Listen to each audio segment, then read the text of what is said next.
Acá me llegan mensajes, me dicen así, es la oportunidad para el país porque estamos cansados de PCNT, que solo buscan fundir empresas, y ellos se dan el lujo de vivir viajando sin trabajar como para que se encuentran en Estados Unidos paseando como lo hace siempre. El PCNT es el paso para llegar a ser político en el Frente Amplio.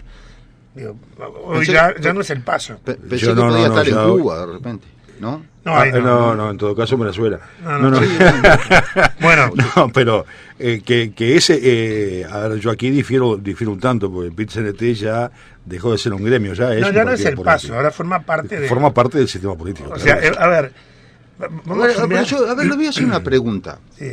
No, mire que los periodistas somos nosotros. Ustedes, a ver, es una realidad, obviamente. El PIT-CNT no solo es parte de un partido político, sino que además es prácticamente dueño de un partido político. O sea, el Frente Amplio es el brazo político del PCNT. Sí, estamos de acuerdo. Ahora, ¿está mal? ¿Está mal? Sí, claro. ¿Sí? Yo creo que lo que está mal es que las gremiales empresariales no se integren a la política, justamente para contrarrestar lo que es eso. Y acá podemos entrar en una discusión mucho más filosófica, pero a ver, atendamos lo que está pasando a nivel mundial y lo que nos está pasando adentro de Uruguay, si lo empezamos a comparar. A ver, las gremiales empresariales en el Parlamento exigiendo o presentando las propuestas y haciendo que el sistema político, siendo parte del sistema político, discutiendo desde adentro. Sí, pero Guillermo, pero es una necesidad hoy en día. Se dejó la rienda suelta durante los últimos 20 años, entonces tenés un corporativismo de sindical que pertenece o que es parte o que está absolutamente integrado al partido político mayoritario en Uruguay. Sí, pero yo entiendo, pero ¿sabes cuál es el tema? El empresario tiene compromisos que van más allá del meramente laboral, que es el funcionario. O sea, cuando se dio el conflicto con los lácteos, por ejemplo, si el empresario decía, che, paremos esto, terminamos esta historia, con la prole te aplica multa de 2 millones de pesos. Entonces, esa multa, de ahí para arriba, ¿no? Y esa multa que la paga el empresario, no la paga el trabajador. Acá nosotros entrevistamos al presidente del sindicato, que dijo el disparate mayor que yo escuché en mi vida: vamos a parar las cisternas en la ruta y los vamos a confiscar. ¿Cómo van a confiscar lo qué? ¿Y qué van a hacer apropiación indebida? Es lo que quiero, intento decir acá. Si los gremios trabajaran como tales, pero en realidad trabajaran como gremio, tal vez sea uno de los primeros en aplaudirlos. No, pero hay algunos gremios no, hay algunos que sí, estamos de acuerdo y hemos reivindicado un montón de veces el gremio de la construcción, por ejemplo, que es uno de los que más claro trabajan. Son combativos, pero... Sí, pero por lo menos hasta tienen personalidad jurídica. Y razonan. Y trabajan para sus propias familias también, y eso es un punto importante. Son los que solucionan primero los temas salariales y demás. Porque Correcto. Están abiertos a negociar. Ahora, si hablamos de gremios que todo lo que hacen es poner paros en la rueda a todo y acomodarnos o acomodarse dentro del sistema político de la mejor manera posible para que este gremio tenga fuerza política, entonces ahí yo me pongo plenamente en desacuerdo. Totalmente. Estamos de acuerdo, pero a ver, la realidad es que ya tenemos a un sindicato a una central sindical siendo parte de un partido político. Entonces, pero además, a ver, pensemos, porque marcha atrás eso no se va a dar. Digo, a ver, tenemos en este periodo de gobierno que estamos transitando ahora, que está culminando, se había prometido en la campaña electoral anterior llevar a transparentar las elecciones dentro del PIT-CNT, exigirle personería jurídica y además que hubiesen elecciones con voto secreto, con que la Corte Electoral fuese la que interviniese en el conteo de los votos, o sea, que se transparentara. ¿Pasó algo? No, o sea, el corporativismo sindical y la presión sindical siguen muy campantes y cada vez más fuertes. Uh-huh. Ahora, el problema del otro lado es que no es que el empresario, pero cuando hablamos de empresario, partamos de la base que el 97% de las empresas en Uruguay son pymes, ¿no? Sí. Estamos hablando del que tiene una tienda, estamos hablando del que tiene una panadería, estamos hablando del que tiene un kiosco, estamos hablando del que reparte galletitas, o estamos hablando del que transporta leche de los tambos a las plantas. Estamos hablando de todo el universo empresarial. Que en Argentina lo tenemos representado políticamente, que en Brasil están dentro de las bancadas temáticas. A ver, Brasil es un ejemplo muy claro de algo que acá no se aplica, pero que podría ser. La mayoría de la Cámara de Diputados de Brasil pertenecen al Frente Parlamentario para la Agricultura.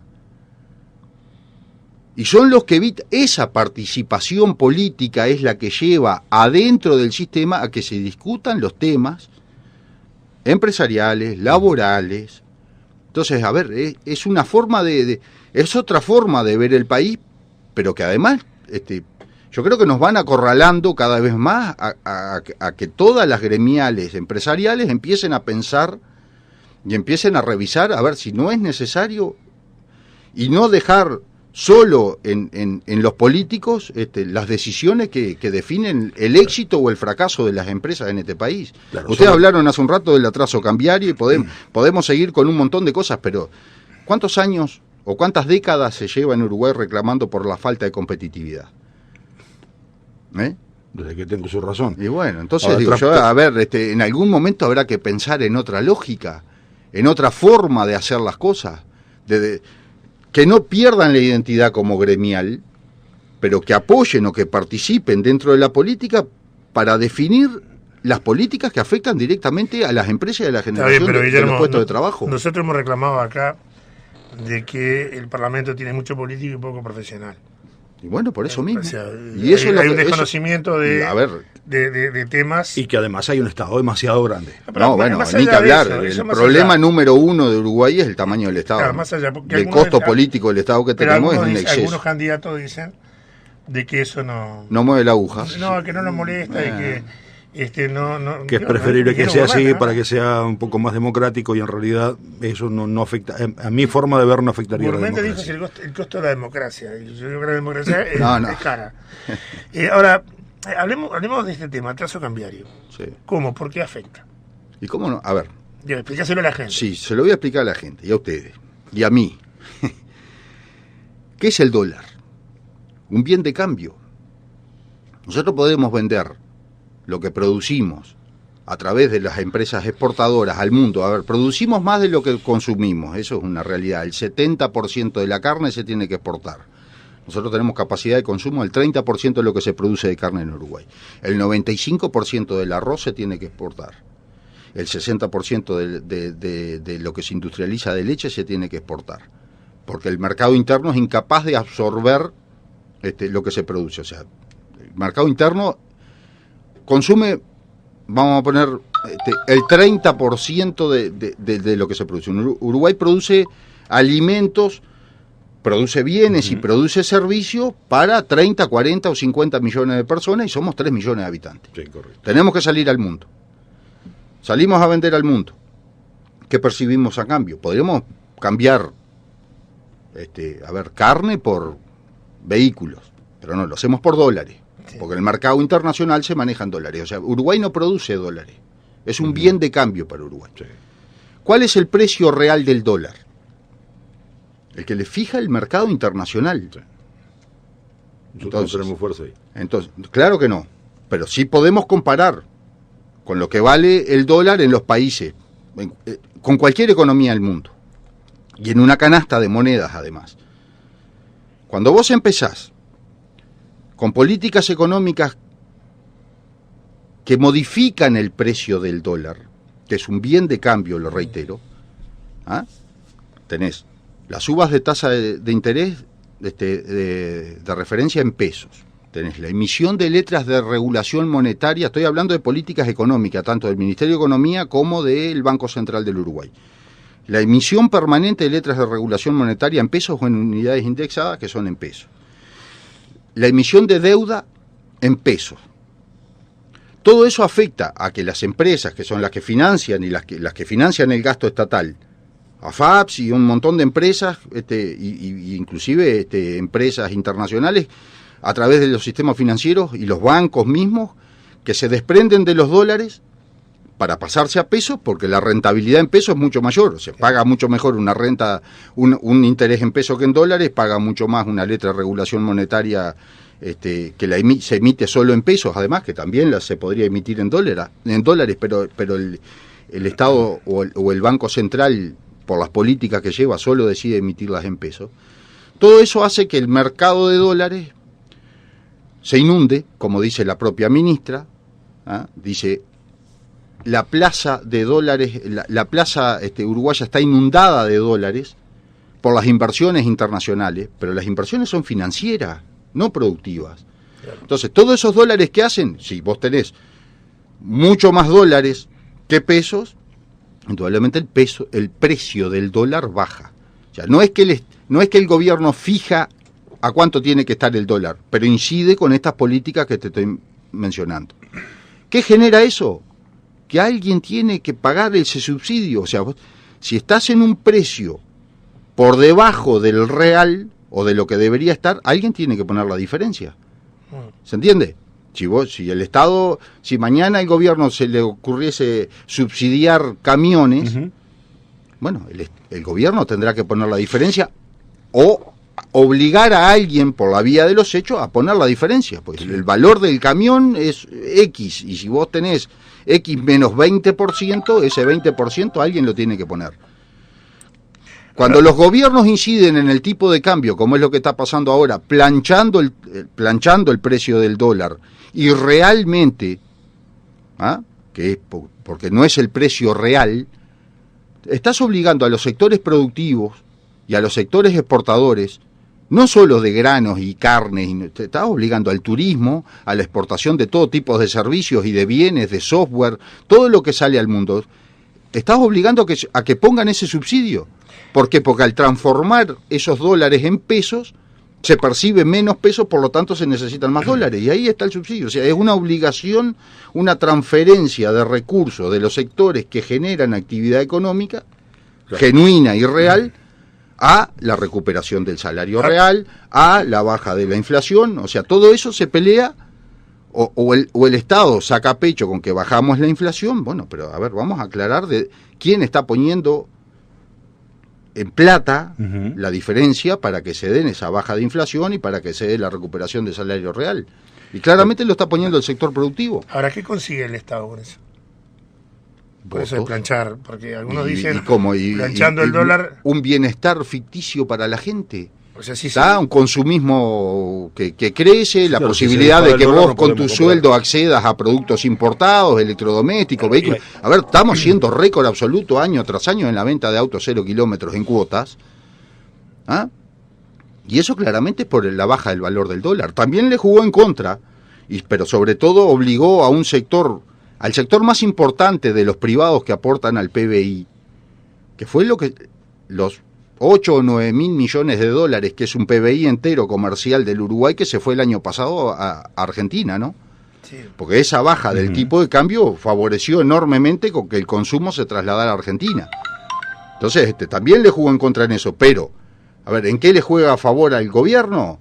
En que le genera a la población, al asalariado, al que gana en pesos, le genera ficticiamente la sensación de que está mucho mejor de lo que podía estar. Está bien, pero igual con todo eso que vos mencionás, está bien, te lo llevo, estamos con una tasa de desempleo desde mi punto de vista bastante importante, o sea, claro, pues una pobreza bastante 11%, ojo, y 11% tasa de desempleo sin contar la informalidad, que es en el norte del país hablamos promediando el 40%, o sea, esto significa de que hay una reducción de aportantes, por supuesto. Tenemos todo un problema allí. Claro.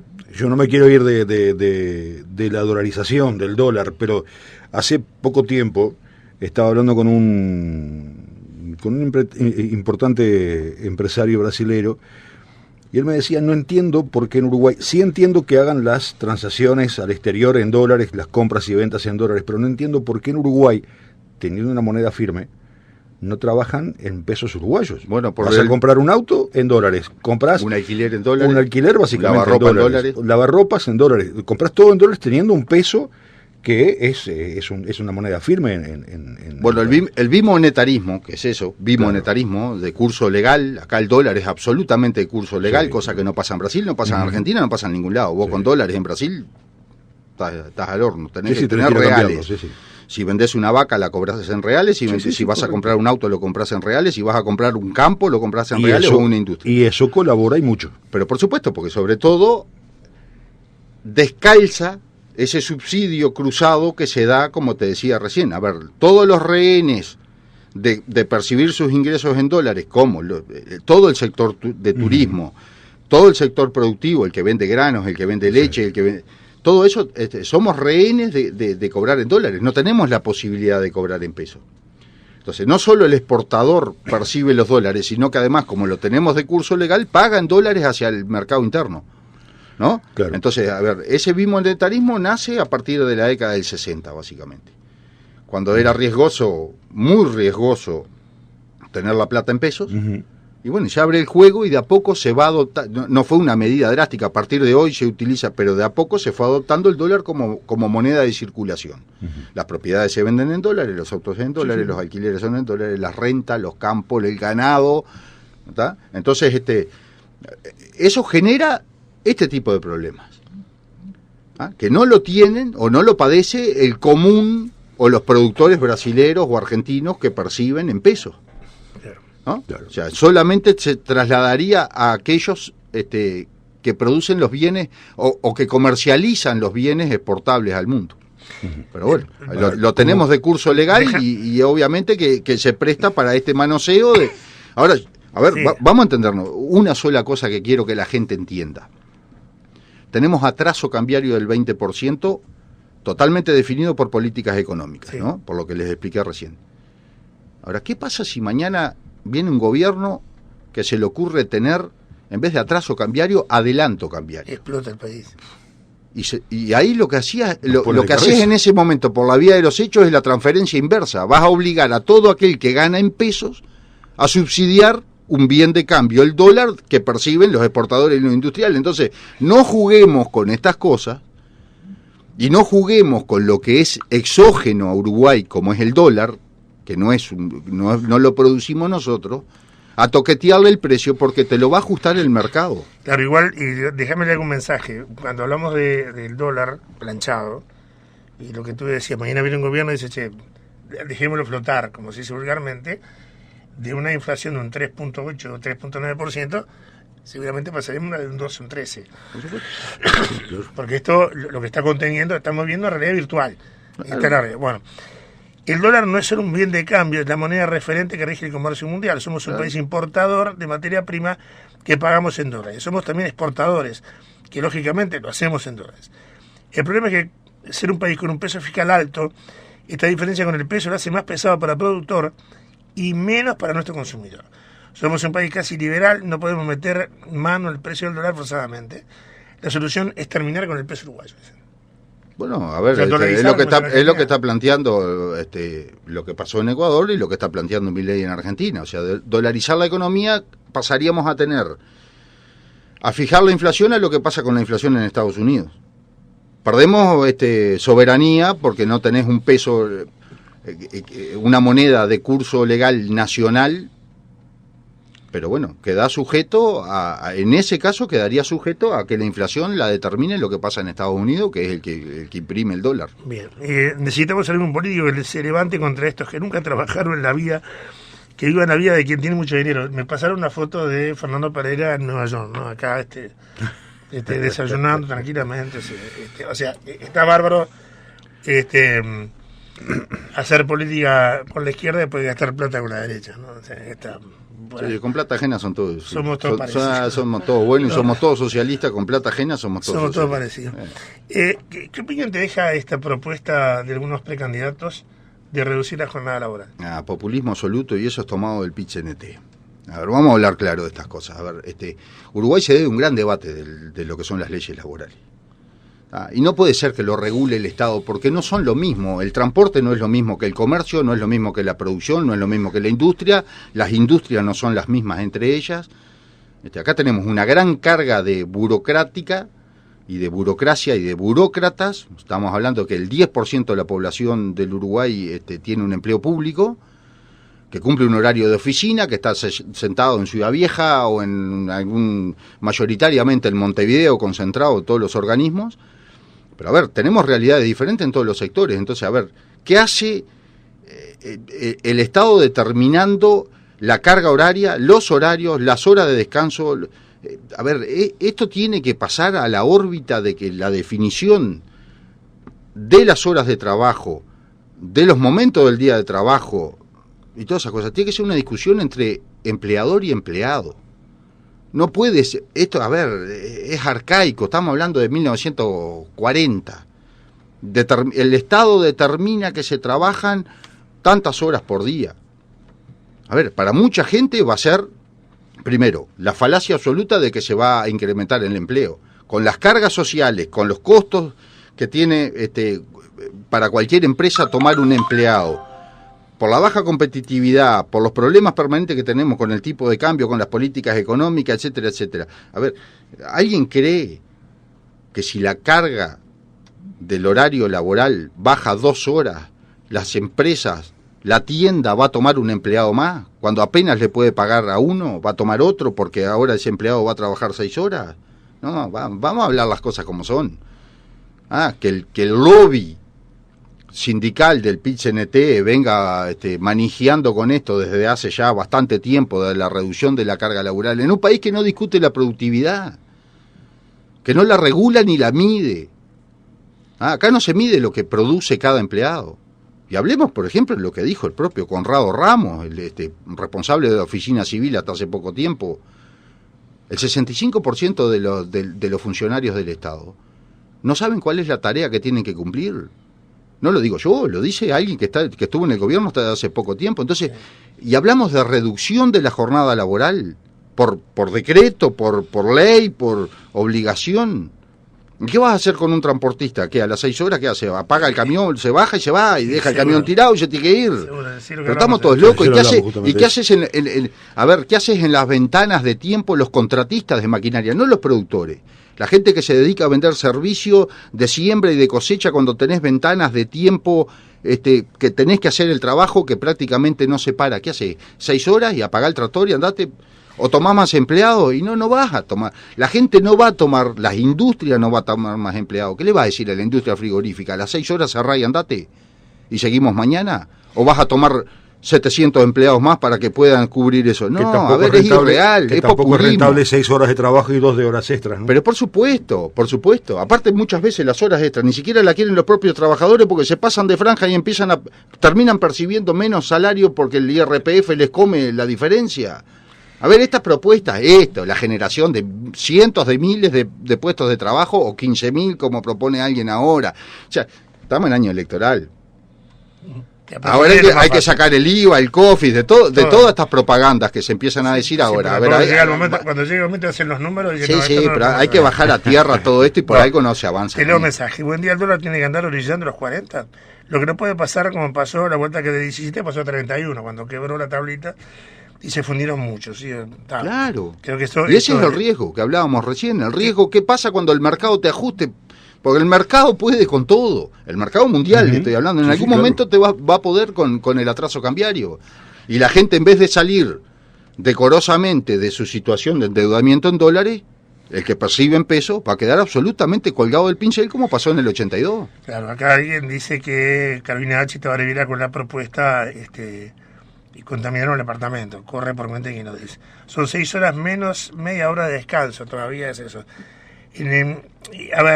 Están copiando el ejemplo argentino, ¿no? Argentina está detrás de eso, pero no son todos los que lo piden, son algunos sectores de la producción porque entienden que el trabajo que realizan puede afectarle la salud. O sea, son los choferes de trenes, por ejemplo. Pero está bien ahora que se discuta por sector. Como lo hacen en Argentina y no acá, que es el PIT-CNT contra todo lo que es el mercado laboral y definamos las reglas para todo. A ver, el que se sube a un tractor o el que tiene un kiosco con un empleado en cada lado. Pero a ver, no es lo mismo. Pero van a tener que abrir un ministerio, por llamarlo de alguna forma, ministerio de las 6 horas para controlar cada uno de los sectores. Vamos a ver, Guillermo, no, nos queda muy poquito tiempo y como siempre hay un montón de preguntas. Vos sos de Paso de los Toros. Sí, señor. En las últimas horas vi una nota que dio el exministro de Transporte de la República, Víctor Rossi, diciendo que la economía del país está floreciente gracias a UPM2 y Qué bárbaro. la obra del ferrocarril central. Maravilloso. No sé, creo que Por reír o no. lo embalsamaron a Rossi y lo despertaron ayer. Sí. Rossi Rossi Estaba en Narnia. y Ruibal pusieron la piedra fundamental del ferrocarril central en un lugar donde el ferrocarril central no llegó, que fue en 18 de junio en Paso de los Toros. Claro. A ver, cuando una persona va y te hace la inauguración de la obra en un lugar donde no está la obra, Como tú estuviste, ya está, claro, pero ya digo, a ver, todo lo demás que pueda llegar a decir es payasesco. Ahora, En Narnia. pero es serio, por eso se lo tiré. No, porque yo hicieron sé- un acto en 18 de julio en Paso de los Toros poniendo la piedra fundamental del ferrocarril central, y el ferrocarril central llega al departamento de Durazno, nunca cruza el Río Negro. Claro. A ver, vamos muchachos, vamos arriba. Y todavía nos hablaban de Colón y los indios y no sé qué más. No, mirá que estuvo brava la cosa. Espejito Yo me de fui colores. porque ya, viste, cuando la temperatura empieza a levantar. claro, ya le íbamos a tener que pegar algún grito de allá del público. El tema laboral, porque también Rossi habló del impacto en la región de la fuente de trabajo que se generaba. Yo, la verdad, hablé con empresarios, hablé con el alcalde de Paso de los Toros, con Irigoyen. Irigoyen está malísimo, porque dice, ¿cómo hago yo para convocar empresarios por nuevos proyectos si cuando los convoqué por esto no lo pude cumplir? Le hice una nota para la mañana, que salió la semana pasada, a la presidenta de la Agencia Nacional para el Desarrollo, a la economista Sánchez. Y está subsidiando Claro. empresas que se vayan a instalar. Ahora, ¿viste? de vuelta, Claro, sí, $130.000 claro, por cada una. $136.000 por cada empresa que vaya a brindarle servicios adentro de la zona Dentro franca de de la- UPM. y yo le dije, y lo que Seguimos pasó, con la misma lógica. claro, y le dije, ¿y lo que pasó con las otras empresas que fueron perjudicadas? Claro. Porque ahora hay empresas que hasta ahora no cobraron. Pero por supuesto. Y ella dice, bueno, no, está bien, yo sé que algo pasó, pero nosotros nos tenemos que desmarcar. Dice, pero fue usted lo que convocaron a esas empresas. Pero por supuesto, pero aparte UPM se deslinda de la responsabilidad cuando UPM fue el que contrató esas empresas, Sí. y UPM hacía el nexo para que las empresas, estamos hablando de, gente que le hacía la comida, no estamos hablando de aviones privados, ¿no? Estamos hablando de gente que le daba de comer a los obreros, y los nexos entre las empresas que vinieron a trabajar con todos mayoritariamente sus empleados brasileros o argentinos. Porque fue muy poca gente. El comercio algo se movió en algunos rubros, y lo tengo que decir durante la obra. Pero a ver, los rubros que más se movieron fue el brindarle servicios a la cantidad de obreros que vinieron. Que obviamente cuando se terminó todo, pero aparte de eso, el nexo, o lo que hizo charlas preparativas para que para que doña María, que era vaquiana cocinando, pudiese cocinarle a 300 tipos que pertenecían a una empresa. Les hicieron las charlas para que la gente se preparara, fue UPM. Y el día que estas empresas levantaron vuelo y dejaron el boquete, UPM se lavó las manos. Dijo, no, yo no tengo nada que ver. ¿Cómo? Vos me decías a mí que me preparara, que comprara 6 cocinas más, 40 ollas más, que hiciera que le cocinara para 400 personas, y hoy me decís que vos no tenés nada que ver. No, pero además otra cosa, UPM sí tiene que ver por esto, porque cuando le quitaron el servicio de traslados de personal, y acá voy a dar el nombre porque estoy autorizado, Ramiro Germán. Pero por supuesto, Ramiro terminó, lo fundieron. $800.000. Y fundieron a mi familia, dijo él. Por supuesto. Por supuesto. UPM dijo, no se preocupe, que el servicio de traslado se lo damos nosotros. Cuando se quedaron, ¿verdad?, al segundo mes de no cumplir con otro empresario que era que le preparara la comida para estas 300 personas, que dijo UPM, no se preocupe, que la comida se la hacemos nosotros. O sea, es responsable, sí. Y tanto es que uno cuando empieza a investigar, y vos sabés que yo me metí bastante en el tema, Guillermo, cada vez que salía una denuncia de esta, al otro día UPM pagaba, y hacía contrató un video de 20 minutos. media hora, lo vi yo, lo conté, el informativo Telemundo 12 mostrando el comedor de UPM, los dormitorios de UPM y los vehículos utilizados UPM para trasladar personal. A ver, una vergüenza. Vayamos más allá de esto, y en esto tenemos que ser claros porque generó muchas rispideces cuando nos empezamos a oponer y nos opusimos al contrato con esta empresa. Primero que nada quiero decir que yo tengo parte de mi producción forestal y tengo vínculos comercial con UPM. O sea, que quede bien claro que no soy ningún tirabomba ni vengo a hablar mal de una empresa porque no me gusta, porque tengo negocio con ellos. Desde hace más de 12 años y todavía un contrato firmado por 12 años más. Y no tengo problemas comerciales con ellos. Pero pensemos en esto. Al sector forestal, del cual fui beneficiario, se lo subsidió durante 30 años. Directamente, subsidio de Doña María, de esta radio, tuyo, de tu abuelo, se le puso 30 años dinero para subsidiar la plantación de árboles, que supuestamente le generaba un rubro más a productores de zonas complejas, de campos de prioridad forestal, etc. 30 años que nadie revisó esa ley. Siempre se habló de una política de Estado en materia forestal y todos aplaudieron la política de Estado, pasaron todos los gobiernos, izquierda, derecha, centro, no sé qué, no sé cuánto, pero todos aplaudiendo. Ahora nadie nunca revisó qué era lo que estaba pasando con eso. Llegó la aberración absoluta que fue el contrato con UPM2, donde Uruguay puso 7.000 o 8.000 millones de dólares en obras que todavía no se han terminado. Se habla mucho del tren, no se habla de los 860 kilómetros de rutas asfaltadas, sí, que son las que UPM determinó en el anexo 4 del contrato. O sea, no es la ruta 3 de punta a punta, no, es la 14 del kilómetro tal hasta tal, el puente nuevo en San Gregorio, el puente nuevo en Paso de los Toros, la ruta 20... La que sale de Baigorria. Exacto, son 2 anillos concéntricos que llegan a la planta de pedacitos de ruta que son por las que ellos circulan. Esos son 860 kilómetros y 62 puentes. Ahí hay mucho más plata que en el ferrocarril central, que de por sí ya genera todo su problema. A ver, Uruguay puso, después de ponerle 30 años de subsidio al sector forestal, le puso, de acá comprometidos a futuro, 7.500 millones de dólares para que UPM se instalara. Bárbaro. Ahora, ¿cuál es el problema de esto? Y lo que nunca nadie revisó, que es lo que más molesta a los que intentamos interpretar qué es lo que pasó con el sector forestal en Uruguay. ¿Quién captó dónde está el beneficio después de haber subsidiado 30 años una actividad productiva?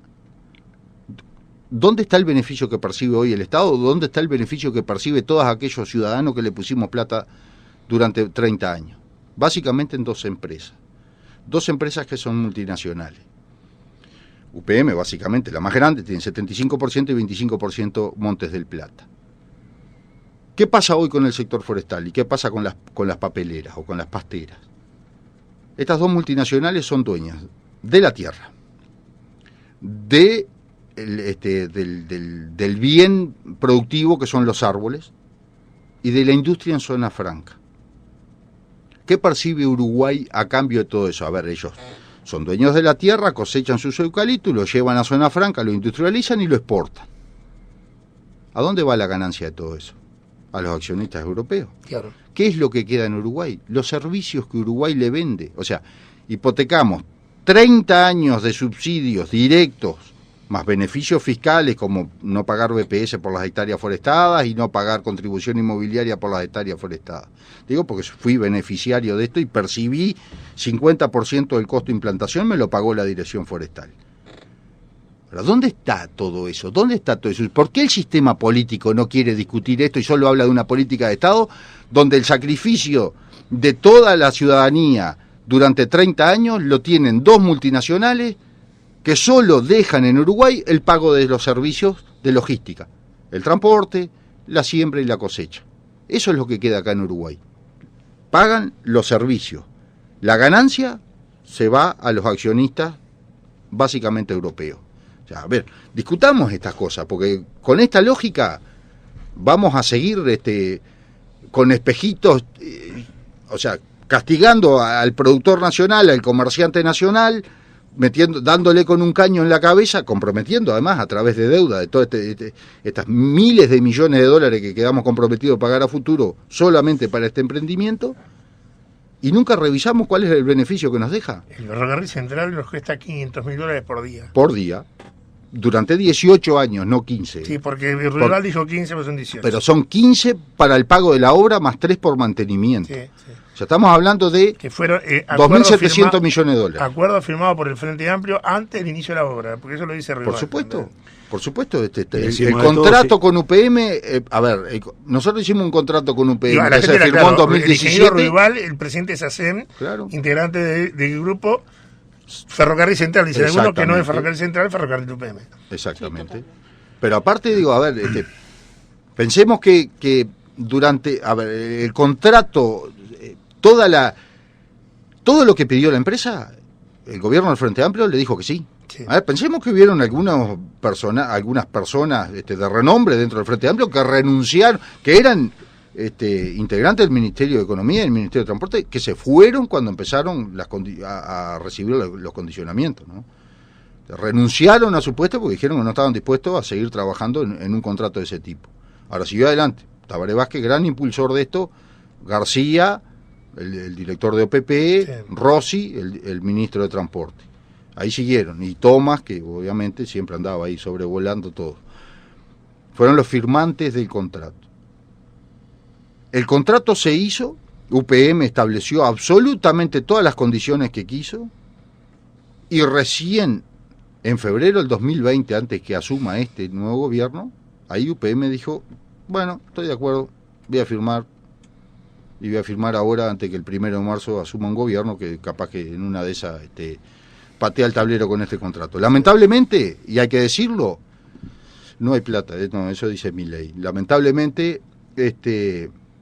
asume este gobierno, pese a toda la oposición que hizo el propio actual presidente de la República cuando estaba en la Cámara del Senado, está en YouTube, se puede escuchar, se puede ver, la oposición al contrato, lamentablemente lo refrendaron. Y que en la campaña política prometió renegociar.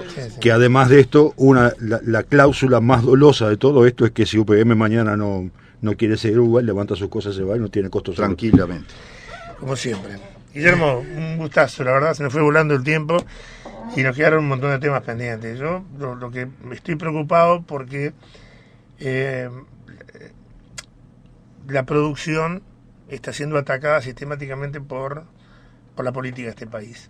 No hablamos, por ejemplo, de algunos negocios raros que se dan, como por ejemplo la concesión de la terminal granelera Nueva Palmira, o casualidad, en el medio de un conflicto con Montecón, aparece esta cesión de la terminal granelera eliminando todos los cánones que había que eliminar, todo, o sea, trabajan gratis, no le pagan al ministerio, no le pagan al DNP, pero le dan el contrato y ahí no hablan de entregar la soberanía. Sí, claro. No habla nadie, claro. Porque realmente los canadienses, que eran los que estaban detrás del juicio al Estado de $600 millones, ahora creo que el juicio ya no hablan más. ¿Por qué? Porque si empezás a sacar la cuenta de los $4.20 por tonelada que sale de la terminal granelera, multiplicarlo por día, por semana, por mes, y te va a dar más o menos allí que en un tiempito recuperan la plata. Exactamente. Es brava la cosa. Es brava, pero justamente lo peor que puede pasar en todos estos casos, en todo esto de lo que hemos estado hablando, a ver, y reitero, esto no tiene nada que ver la empresa UPM, sino es un problema, es nuestro. O sea, el contrato lo avalamos nosotros, lo avaló un gobierno en nombre de todos nosotros. Discutamos estas cosas y que la gente se entere, y discutámoslos a nivel político, porque de última termina siendo responsabilidad política de que estas cosas sucedan y que se sigan trayendo inversiones o se pretendan traer inversiones extranjeras con exoneraciones tributarias de todo tipo. Te voy a poner un solo ejemplo y terminamos. Sí. Terminamos con un ejemplo. ¿Cuánta área ocupa el sector forestal en Uruguay? 1.250.000 sí, hectáreas. ¿Cuánta área hay de agricultura en Uruguay? 1.250.000 hectáreas. Son muy equiparables la agricultura, o sea, los granos, con lo que está forestado en Uruguay. ¿Cuánto invirtió UPM en su planta? Unos 2.500 millones de dólares. Bueno, solo los productores agrícolas de este país ponen en la tierra todos los años media planta de UPM. Acá, sembrar 1.250.000 hectáreas todos los años en cultivo de invierno y verano cuesta 1.250, 1.300 millones de dólares. ¿Entendemos esto? Que nosotros mismos somos capaces de poner la misma plata que trajo UPM, a la cual se le hizo todo un circo en la vuelta enorme, y los propios agricultores uruguayos ponen media planta todos los años desde hace 15 años y quizás por los próximos 20 años hacia adelante. ¿Y cuáles son los beneficios tributarios que perciben los productores por poner media planta de UPM en la tierra a riesgo climático y a riesgo de políticas económicas como el atraso cambiario que le termina dando con un caño en la cabeza? Guillermo, gracias por acompañarnos. Bueno, gracias a ustedes y a las órdenes, un placer. estamos a 250 kilómetros, pero... Y es telefónica. Sí, telefónica, o cuando quieran vengo y nos sentamos y discutimos, porque hay de estos temas que hablamos hoy, hay mucha punta, hay mucha tela para cortar acá. Digo, dimos los titulares, pero para analizar hay mucho. Son titulares, ¿no? Gracias por acompañarnos. Vamos a la pausa. Despedimos a ingeniero Guillermo Frech.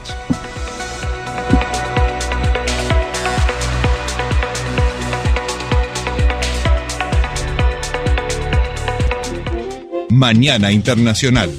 Somos la mañana.